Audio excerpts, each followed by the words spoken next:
أختم لكم بمشهد عشته قبل يومين.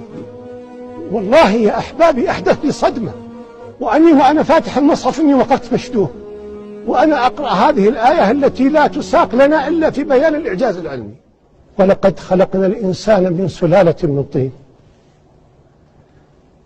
ثم جعلناه نطفة في قرار مكين ثم خلقنا النطفة علقة فخلقنا العلقة مضغة فخلقنا المضغة عظاما فكسونا العظام لحما ثم أنشأناه خلقا آخر فتبارك الله أحسن الخالقين. وأنا مستغرق مع هذه الأطوار التي تحكي هذه المرحلة القصيرة تكون الجنين. ثم تجاوزت الآية ثم إنكم بعد ذلك لميتون. انتقل انتقال سريع بعد كل هذا التكوين ثم إنكم بعد ذلك لميتون.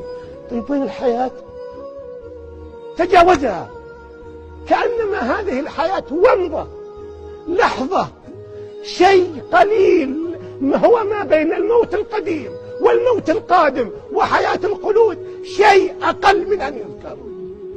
بعد كل هذا التفصيل في تطوار الكون ثم إنكم بعد ذلك لميتون ثم إنكم يوم القيامة تبعثون.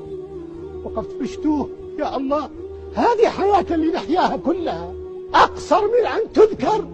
بعد فتبارك الله أحسن الخالقين خلقت واستويت ثم إنكم بعد ذلك لميتون. هذا العمر مر كومضة كلحظة، مشهد يهز الوجدان هز، يبين لك حقيقة العبور في الحياة.